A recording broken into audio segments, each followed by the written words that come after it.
Something like that with Nav. Two things I've noticed in this particular podcast is one, I need to hire a makeup artist. Baby powder is not working for me for the camera, so I definitely need to get a makeup artist or a better camera that could magically make me look good. But if you're listening to the podcast, then okay, it's absolutely fine. And secondly, I got to change my backdrop, man. This is the ugliest backdrop I've ever had for this season of my podcast. I really got to change that. Welcome to Something Like That. My name is Nav, and we feature all the great bands, great music, artists, anybody involved in the arts and entertainment scene. And it's been an interesting year, and for me, and loads of bands have been featured on the podcast. If you want to check them out, all you have to do is just visit our website, which is www.sltwithnav.com. And if you're on social media, please be sure to follow me on my Instagram and Facebook if it's possible. Yes, Instagram, I am not so much of a social media savvy person, so help me out. Just follow me and, kind of like on the pictures or videos or whatever you see there. All right, in the meantime, today I have a bunch of interesting guys.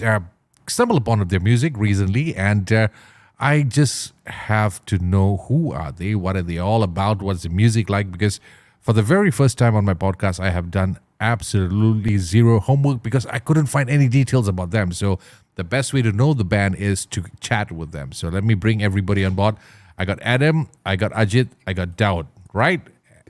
Okay. And please, I hope I got this name right. Porcelane, right? Yes. Okay, good. Absolutely nice, man. Hey, thank you very much for taking the time and coming on board the podcast. It is, I know every one of you had a busy day, and but what's interesting about your band is I've been trying to do some homework, some digging up and all, and you guys seem to be off the radar except for Instagram. Why is that? Well, we're pretty new. We're only 4 shows in, and I guess technically we're just 6 months old. So that kind of explains why you can't find a lot of us. Okay. 6 months old. That's very new, man. Yeah. That is absolutely new. So, which means I get to be the first. I think I get to be the first to find out more about the band. And let's start it off with who's who in the band and how did it all start for you guys? Okay, I guess I'll start first. My name's Adam. I am the lead singer / the rhythm guitarist. Yeah. Yeah, I'm Ajith. I play the lead guitar. Cool, man. And Daud, absolutely silent. Hi guys. Yeah. So I'm Daud. I'm the drummer. Unfortunately, Joe can't join us. He has some other stuff to tend to. But what does Joe do? Joe is our bassist, so he can join us. Yeah. But yeah, thanks for having us on the show. Hey, it's my pleasure, man. It's my pleasure. So, how did this band form? I mean, 6 months ago, what you guys decided that hey, let's get together and come up with a band, or is this like you guys you've known each other for a very long time? I think we'll let Ajith answer this question because it kind of started from him. Really? Yeah. So basically, 6 months back, I texted Adam. I'd been talking to Adam on Instagram for a while. So I texted Adam and I asked him if he wants to join a band that I was starting. And he was going to be the first member if he decided to actually join. So I said it's going to be a shoegaze band. And he was like, what if we do something more? And then he sent me a playlist of stuff that had a bunch of different genres, post-hardcore, some post-rock, some midwest-emo and stuff. So he said, let's do like stuff like this.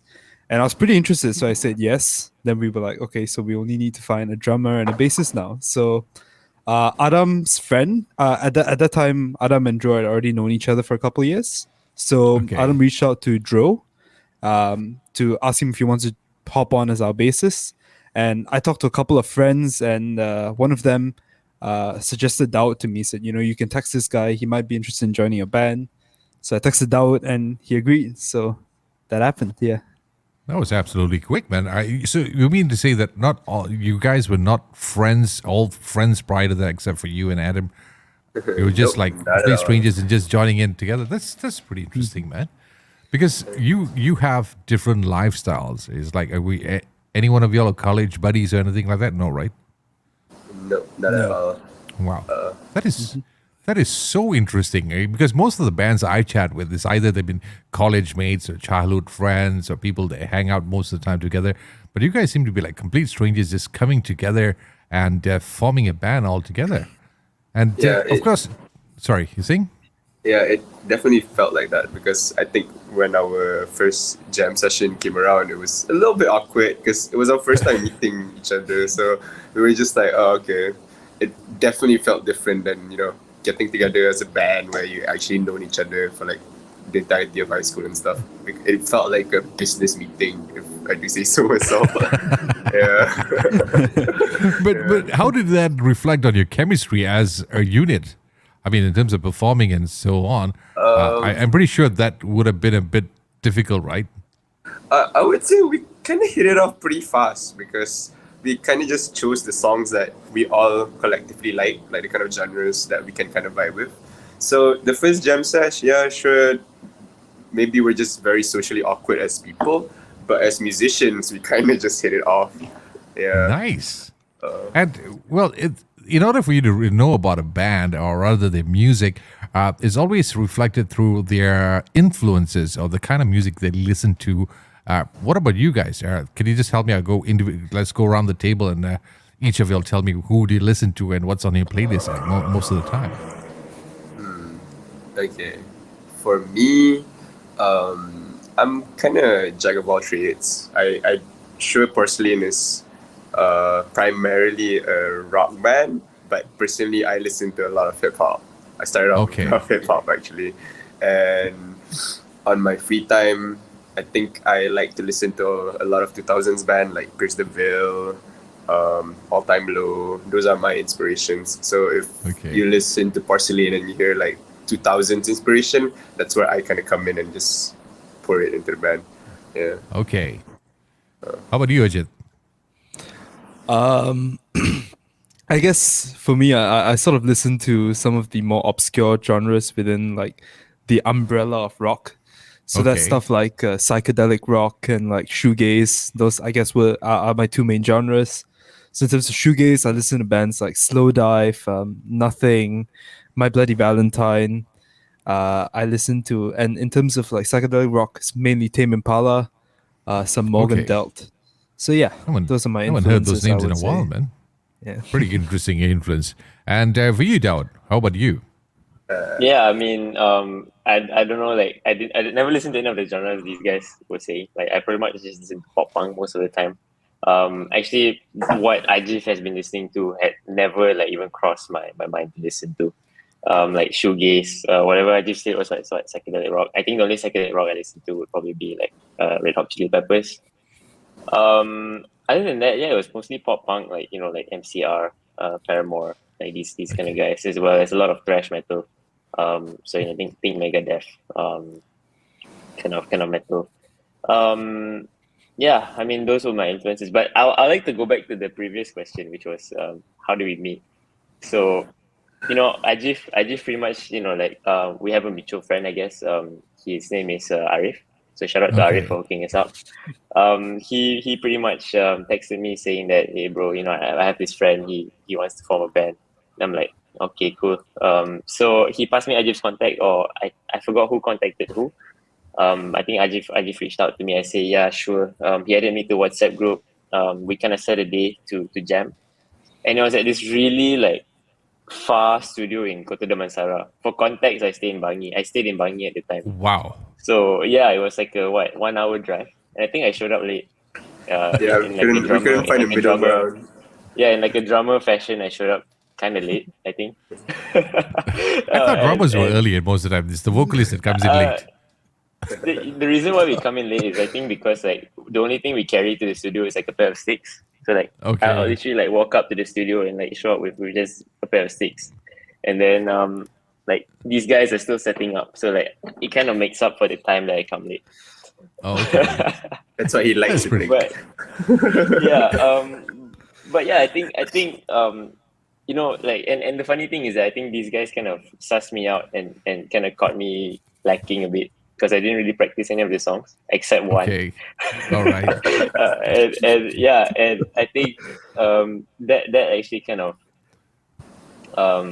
opened up the opportunity to practice again, I guess, since, like the first session was like us kind of like messing around, trying to figure out what each other's playing style is. And I think by the second time we met up, we tried another studio.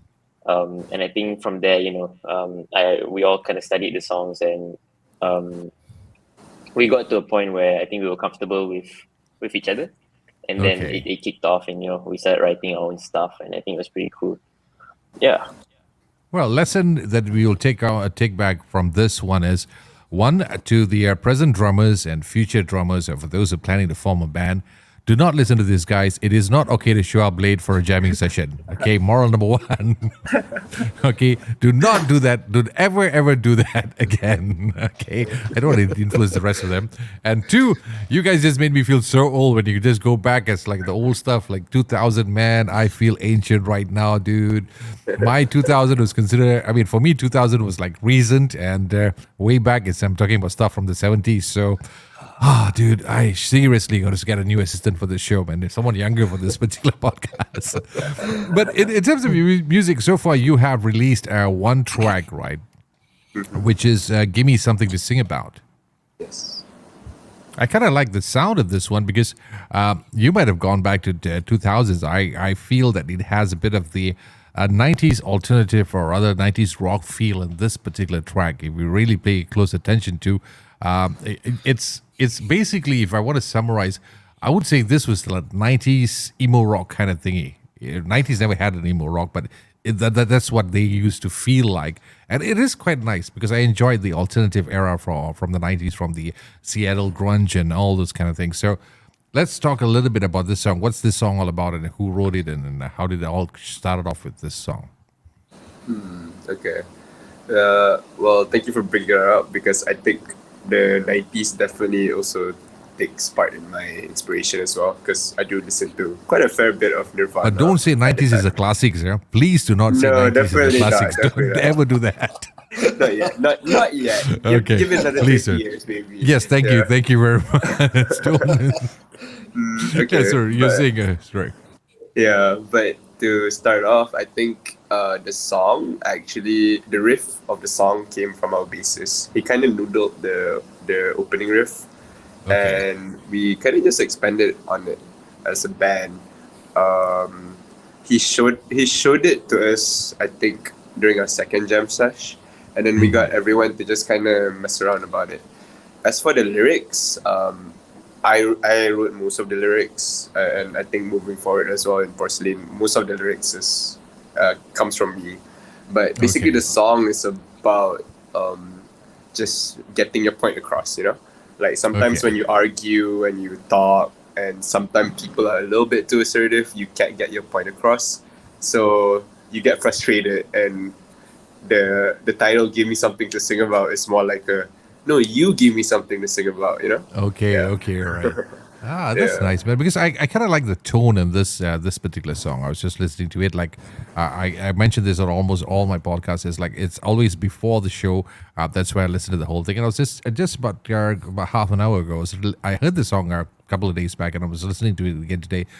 It does give a nice vibe. So I'm pretty sure that this is not going to be the only single or the track that you're coming out with. There's going to be a series of tracks, and I think you gave a hint on your social media, EP coming soon. So is the whole EP themed as such, or is it going to be something really heavy? How is it going to sound like? Ajith. Oh, is there an EP anyway? Mr. Producer? Yes, there is an EP. And I guess in the EP, we've got a few more heavier tracks. But you're going to see influences of like shoegaze, pop punk, and midwest-emo, mainly these three genres in all of the tracks in this EP and probably moving forward. It's just that the facets of these influences might change. So for instance, one song might have like riffage of midwest-emo and like energy of punk, soundscapes of shoegaze, but then we might switch that up with different tracks. So you have a variety in this particular EP. Yeah, we do. That's nice, man. And of course, like you said earlier, you've done about 6 shows, right? Hey, sorry, before I get to the show, but so this EP, has it been produced? Has it been, all the works are ready to just be released? Or you're still in the midst of writing and tuning and mixing and mastering? Which is which now? Yeah, we took November off because we had a pretty busy October of just, I guess, back-to-back shows in a week. And it wasn't small shows, it was quite big shows. So November, we decided to just kind of sit down and write and record. So to answer your question, it's in the middle. It's in the process of it right now. Yeah. How long is it going to take before the EP comes out? Well, Because you have an upcoming show, and you just gave a hint that it might come out soon. So is it going to be anytime soon, or is it going to be a longer wait? Well, honestly, December doesn't seem like a good time to release an EP because December is the time for recaps. That's how I feel. So we're kind of projecting it for a maybe January to February release. Okay, cool. And you just mentioned a moment ago at the start of the conversation that you just had about 6 shows or 4 to 6 shows. Yes. We Okay, did, yeah. and you were talking about the big shows. I'm just curious about this. What kind of songs do you perform when you go on shows if it's not the original? I mean, is it all going to be cover, or you just give hints of your upcoming music? How's that for you? Okay, so at our first show, we played an open mic, so we only had 3 songs to play. Okay. Yeah, but we kind of squeezed 4 songs. So it was 2 originals and 2 covers, and those covers we don't just play any crowd pleaser covers. We actually play the songs that would kind of reflect our influences and what we would like to sound like. So we cover bands such as Nothing and also Basement. Those are our 2 bands that we usually cover on stage.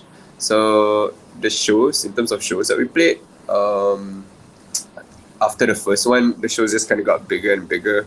So we played Sintel Depot and also the B, and those were maybe half an hour sets. So we kind of just amped up. By the time we got to our second show, we kind of just start writing more songs. So in our live sets, we actually have 3 songs, 3 originals, and maybe the next one we'll probably have 4.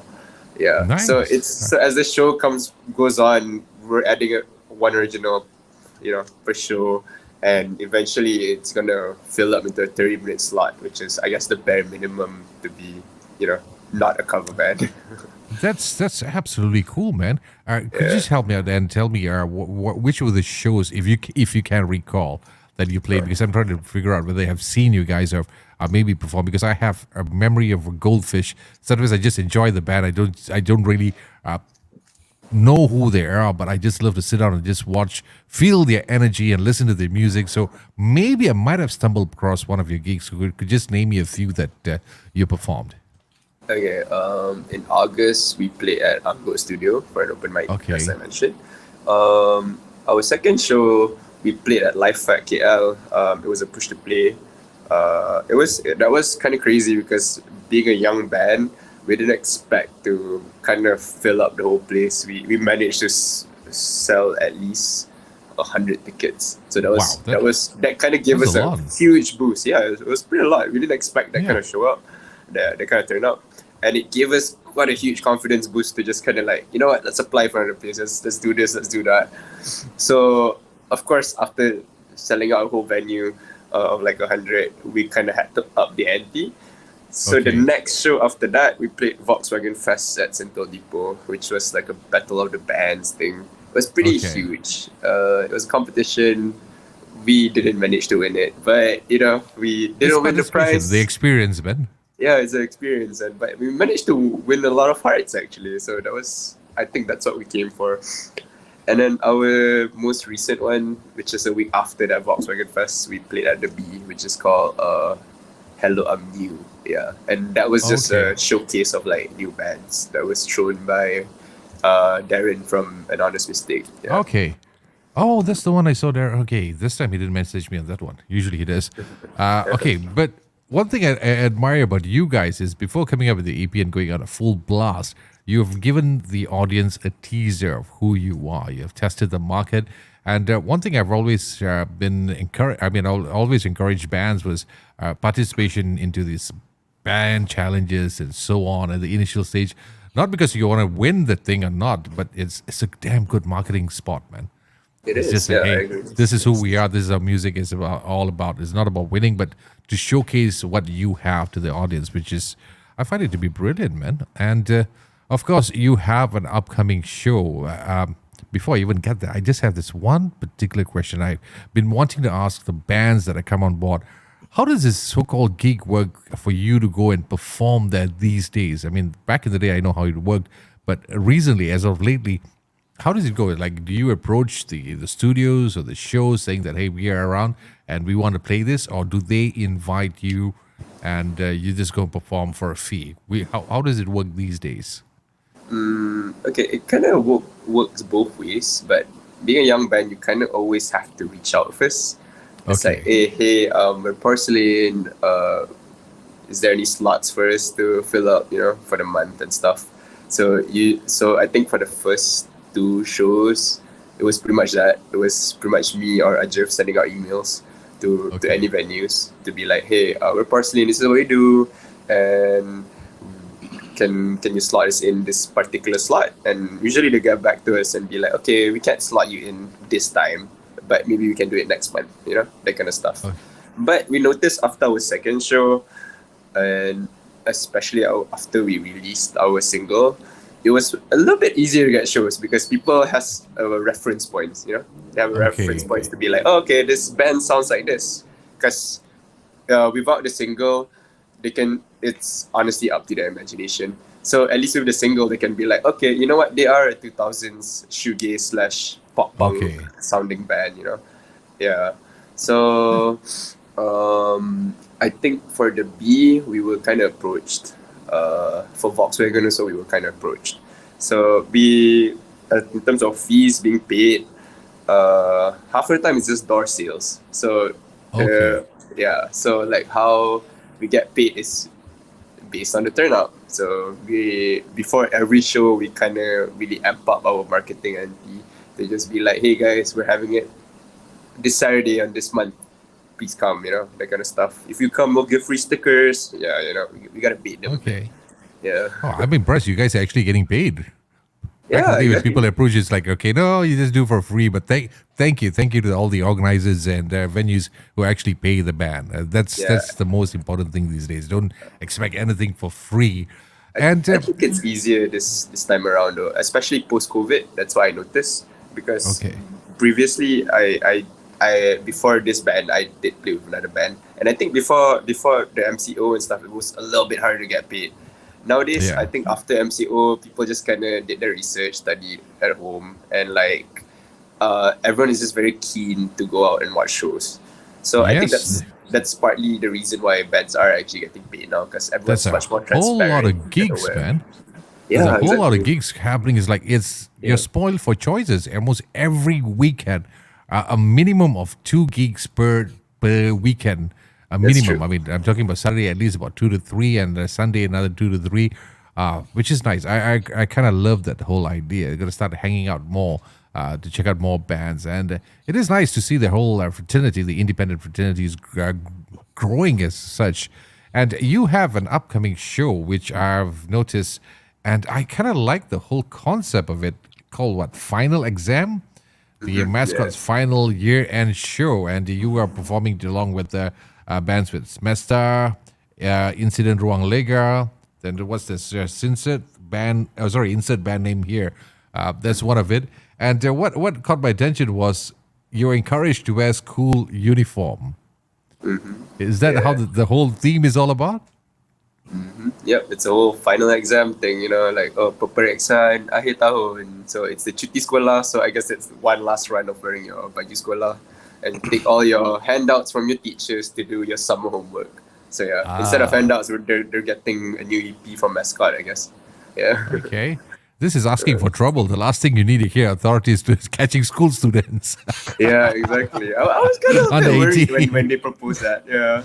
Yeah, I was like looking at the whole thing. It's like, okay, these guys are asking for trouble now. All the kids who's below 18 years old or 17 years old is going to make this as an excuse that, hey, what the fuck? I got my uniform too, so I'm just going to check it out myself. No, So make sure- you mentioned getting caught, right? Funnily enough, the venue is like it's just opposite the Balai Police for I think like what's the location? Like Balai Police Tun HSD or something. It's just Okay. across. Yeah, so it's gonna be interesting. Yeah. Look on the bright side. It's going to be secured. Yeah. Free security, man. You don't need bouncers. You have everybody down there. But recently, a couple of months, there were issues going on about the authorities raiding and giving a hard time to most of the bands, venues, and so on. Has that occurred recently, most recently, with people coming in raids and checks and inspections? Have you all faced that before? Or is it eased off a little bit right now? Funny you should mention that. We kind of ran into that kind of trouble on our second show, actually. Yeah. So what happened was on our second show is that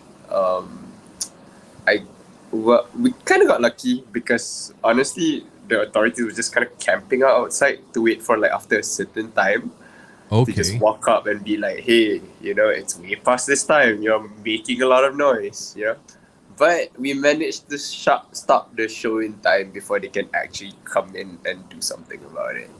Hint. So the rest of the bands out there, you know what to do. Timing is everything. Yep, exactly. Yeah. So we're just like, hey, the ops are downstairs.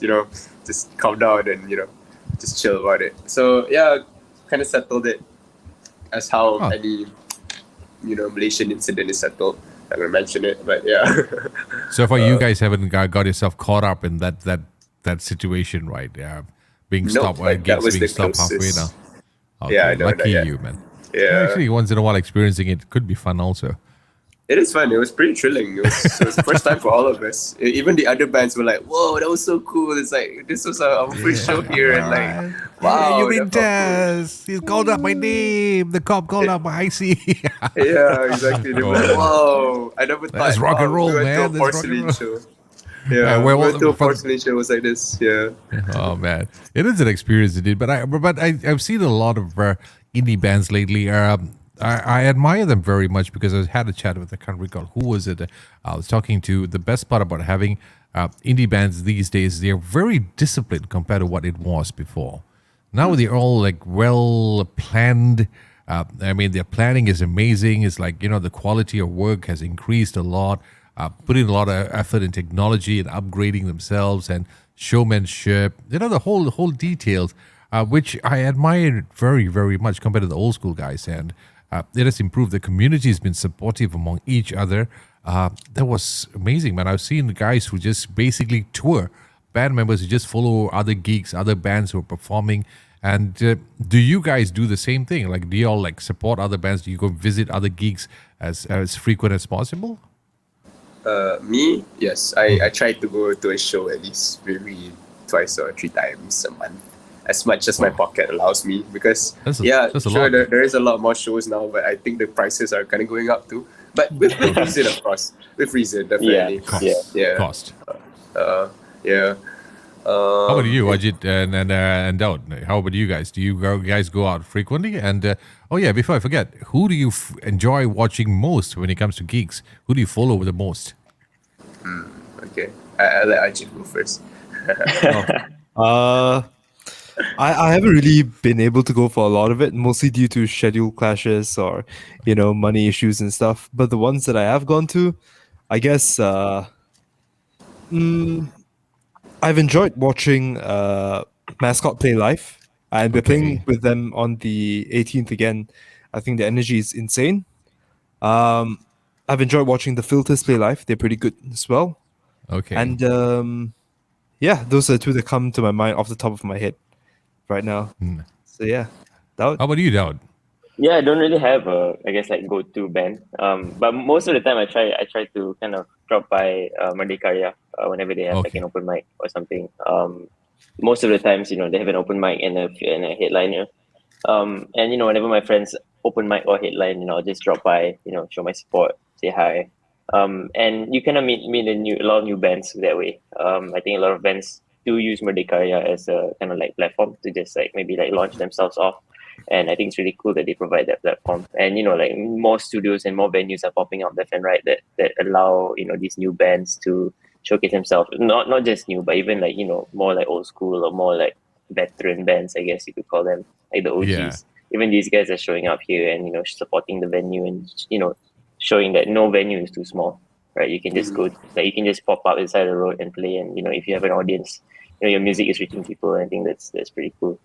Yeah, Merdeka Raya has been very, very supportive to the independent scene and upcoming musicians, especially. They've been doing it for a very long time. I think Brian, right? Yeah, Brandon Gomez. Brian. He's been supporting. Brian. There's another place I got to go because I'm a bit scared to go to this kind of places for one particular reason. It's hard for me to go in sober and come out sober. So, if you know what I mean. It's not like you bump into old friends and it's like, hey, one for the road, and one thing leads to another. So whenever I visit gigs and venues, I'll be the guy sitting at the corner making sure that nobody sees me and just watch the show and come out. And Adam, you haven't told me yet who are your go-to bands? Oh, my go-to bands. Actually, I'm in the same boat as Daud. I kind of just go to whichever bands that kind of caught my eye, especially the interesting ones with interesting names. But for the most part, I do enjoy a lot of Mascot and the Filters as well, just like Ajith. Those are quite my go-to. I would try to attend their shows as much as I can. But then after maybe one or two, they're just playing the same set list. That's when I kind of branch out to go watch other bands. Okay. So this is the two bands that I think I might want to check out too. Mascot and Filter, is it? Yep. Yes, sir. Okay, got to check them out soon. And of course, when it comes to music and I don't know, all the watching shows, doing shows, I'm pretty sure there are plans for you guys to come up with a music video. If it's not the full-fledged production, there's also going to be ideas of at least a DIY. Has anything crossed your mind on that one? Well, using your shows as at least a template or a background for your music video. Yeah, it does cross our mind. We like, I guess, back to our inspirations of like Midwest and shoegaze, especially the Midwest bands, they do tend to have a lot of music videos where it's just them playing in a huge crowd and just kind of have fun and just kind of mix and match every single show and put in there. We do have plans for that. So I guess in order to prepare ourselves to eventually make a music video like that, we do have a media team every single show that we go to that tries to take pictures or at least have a video. Yeah. Wow, just to prepare, your own media team. They're not paid. They're just pretty much friends that we're just like, hey. I like those kind of friends. Those are the kind of friends you want to keep as much as possible, as many as possible, and be loyal to you at all times, man. It's hard to find friends like that. It's nice. It's nice. I always enjoy. I kind of miss that feel of these things that happen in gigs, man. It's really enjoyable. Of course, I wish someday I could just sing and play music so I can start my own band and have the same experience. But for now, I'll just stick to talking to bands. That's the best thing I could do for the moment. But how is it for you being newcomers into the scene? But of course, you all have experience being musicians and all. The current state and after the pandemic and all, things that you think could have, I've asked this question before, but I'm going to do it again, that you think that should be improved in the scene, things that people neglect, things that could be fine-tuned, especially when it comes to venues and promoters and all. What do you think should they add on and get rid of whenever they organize a gig or a show? Okay, I think for the most part, most of the issues has been addressed because people were staying in. They get to learn and they get to, I guess, learn how the dynamics between organizers or venues and between bands and how they should kind of interact with each other, Because I feel like before MCO, before the whole pandemic thing, most venues would just go up to bands and be like, haha, play for this thing. We have an event. Here's exposure, But now, at the very least, venues and organizers would be like, what's your rate, Well, how much is it for the 30-minute show? And I guess that's just up to the band. If you have an EP out, you can charge a little bit more. But for newer bands, you're kind of just looking at about maybe 300 to 500 if you're lucky. Yeah, just to cover your transport costs, at least. Yeah, cover the transport costs, cover our food, Yeah. Okay. But things to improve on. I guess I would appreciate it if venues have a little bit they care more about their graphics, especially when it comes to posters. Because for us personally, Porcelane, we do our graphics ourselves. You know, if you notice our Insta page, every single show we have like a little collage thing that goes on that kind of just connects the whole thing. So, and personally, I think half of the work in music is actually how you portray yourself. You know? Okay. Yeah, like people like to see things. You know, so if you can kind of make it very interesting and very colorful, that's how you get the crowd. That's how you build your persona as a band. Okay, the branding itself. Yeah, so I think things to improve on is where venues and organizers respect bands' personas, if that makes sense. Yeah, not just so just invite them for the sake of it, and that's very important. Even for me, when it comes to this podcast, creating the poster and details and what I mentioned, it is very important because it's the band's reputation at the end of the day. Yeah, it is. It's all in the little details that kind of keeps the fans going, you know. Because if it's very general and like everything looks basic, people tend to forget easily. It's where you have like little jokes that you put in your media. It's where people will be like, haha, you know what, this band is kind of cute. This band is kind of funny. You know, they bothered doing that little detail. Yeah. How about you, Ajith and Daud? Do you all feel the same? Is there something else that you think that should be added and should be improved in the gigs or by the organizers? I think I share the same views as Adam, but Ajith, you can go ahead first. No, it's okay. Go ahead. I need to give this some thought. Yeah, okay, yeah, I share the same view as Adam. I think some venues, I think they can take a bit more care in the kind of effort they put into their graphics. Because like Adam said, Porcelane, we do take a lot of care and consideration into making sure that what we display visually, is appealing to our audience and what we want to portray ourselves as, that kind of whole band image. And this goes back to something you said earlier, which was bands are getting more and more professional, more and more like the market is getting more and more like kind of like these indie bands are going really serious. And like it's completely different from like probably your time and our time, and it's just the competition that exists. Like like Porcelane, if we don't kind of put all this effort into our marketing and into like putting our image out there, I think we'll get drowned out by every other band. So we want to really push this boundary and really do our best in making sure that we can fight at the top and just show the world who we are. But yeah, I mean, I think venues should be able to do the same. And I think from a drummer's perspective, I just wish the venues had like better kit set up, maybe, take a bit of care, take a bit of care in some of the equipment they provide. Yeah, I can't complain. It's a kit that the venue is providing it. At least I don't have to but haul the maintenance my whole should be improved. Yeah, I don't have to haul my whole drum set there, but I guess like small like creature comforts, like at least like for example like the chair. I wish the chair could be adjustable. Because because like I not every drummer is the same height. So like sometimes the chair at the chair at the venue, right?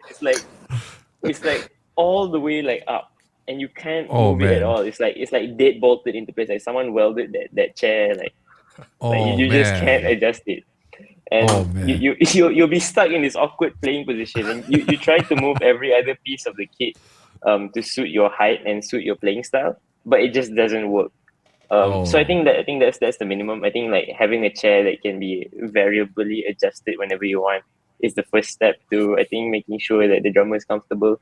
But I've been playing for over 10 years, and it's just something you just get used to, which is why I think when the drummers start touring or like maybe they get more serious, they start investing in their own like equipment, just as like Adam and Ajith as guitarists.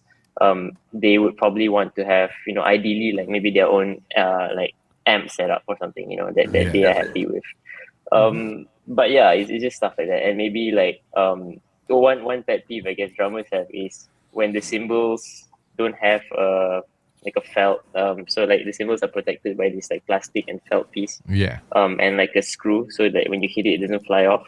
So some venues don't have this, and it's a bit annoying. Given You gotta be kidding like me.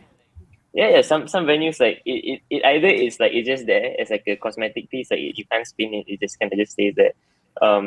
It should be functional, right? But I can't complain. I've kind of gotten used to it. But like us playing more heavy stuff, if you were probably like a jazz band, you could get away with it. But since we play some heavier stuff on like maybe like pop punk side, or like maybe from like a heavier version of like midwest-emo, like the spectrum of heavy. So like when we really go hard during like a breakdown or something, my worry is like the cymbal flying off. And that would just completely like ruin the set. That would be so cool, man, to watch the band. Yeah, but it would be like a really cool visual. Like hey, mom, look, flying saucer. But it is true. It's like, because some of the maintainers this works both ways. Not only by the venue provider or the organizers itself. Maintaining those equipments are important, but also some of the bands that use those equipments should handle it with care. Doesn't mean just because you don't own the thing, it's not yours. If you don't maintain it, the next time you come back, you're going to have the same issue also. So I think it works both ways for band and also organizers to maintain your equipments. And Ajith, do you feel that you have the same thing? What's your issue with this whole thing? I guess if there's one thing I want venues to improve, and this is not really a big deal, but while we're on the topic, I guess maybe venues should have a bit more respect for a band's tech rider. So like a tech rider is like the list of stuff that you send to the venue. Say, okay, this is what we have, and this is what we need you to provide for us.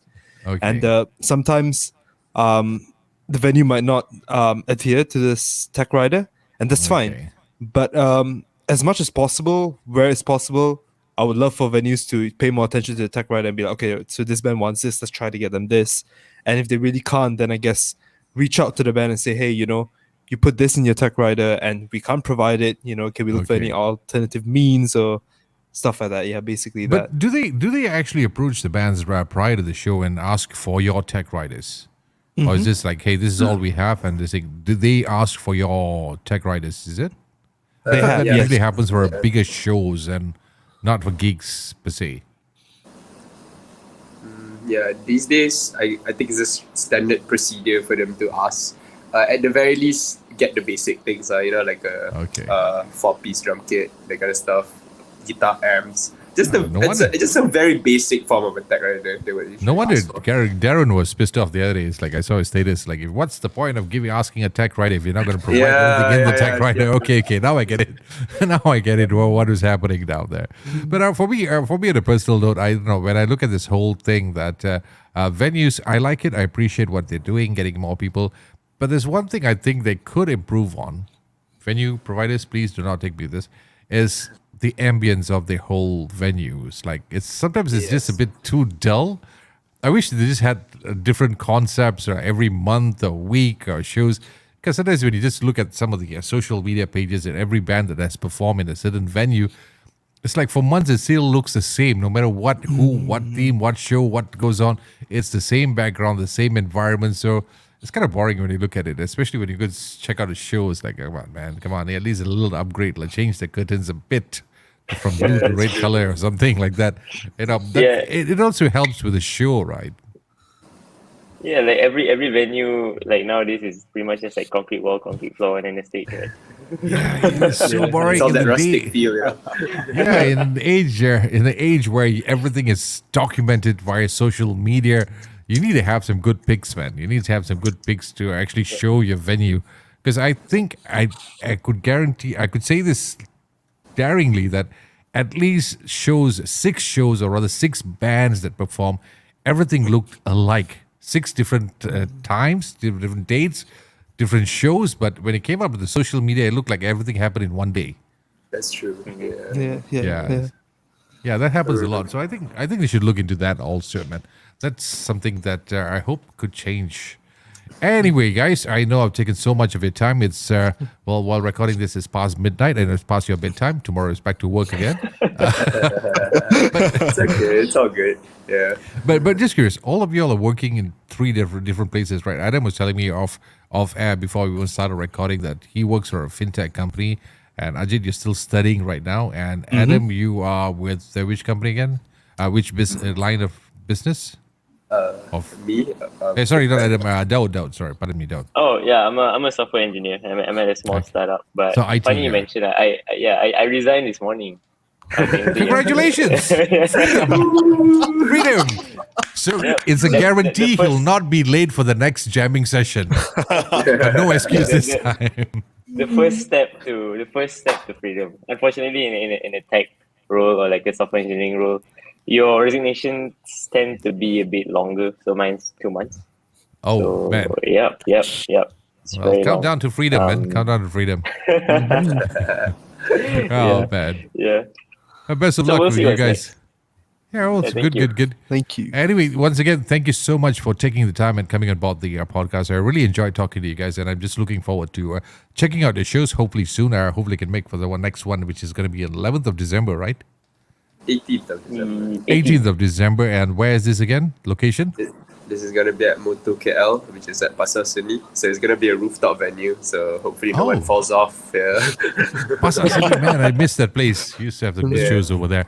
I've got to check that out. So that's happening. I'll try to post the details on the website if it's possible. And please do follow these guys on their social media page. Not So Porcelane, that's on the Instagram. You have a Facebook page? Do you? I don't know anyone who uses Facebook or not, but no, Facebook. Okay. YouTube page. Do you have a YouTube page? Not yet. Not Maybe yet? coming Okay. soon. Yeah, Maybe coming soon. Okay, then I'll look forward for that. And Spotify, yes, their single, it's available on Spotify. Give me something to sing about. Check it out for yourself. I'll post that track on the website too, so you can check it out for yourselves. And please remember, follow them. Follow and share the music. Not only just listen to it, share it with as many people as possible. That is absolutely important. Please do that. So before I sign you off, is there anything like guys like to add on? Thank you for the opportunity. Thank you for the opportunity, and thank you for having us on and talking. It's been fun. Yes, it is. It is. Been exciting talking to you guys. You Some guys very seem cool to be topics very, you very brought up. interesting. Yeah. Was that? Did I seriously have no idea what I just said for the past 45 minutes. I'm just kidding, man. I was just kidding.